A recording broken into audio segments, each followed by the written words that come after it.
Un abbraccio alla fine di 5 anni di scuola dopo un esame di maturità quest'anno in tempo post-Covid, rivoluzionato, con esame orale di un'ora e commissione interna più un commissario esterno che i ragazzi raccontano così.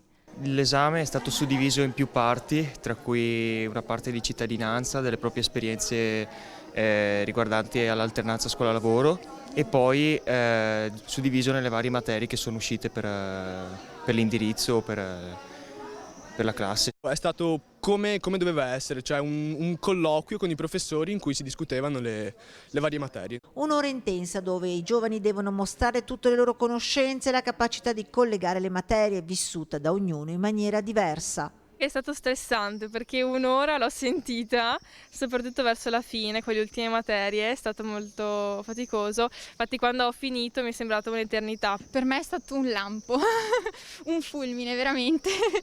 Sì, sì, sì, sì. Irrinunciabile per i maturandi la possibilità dell'esame in presenza.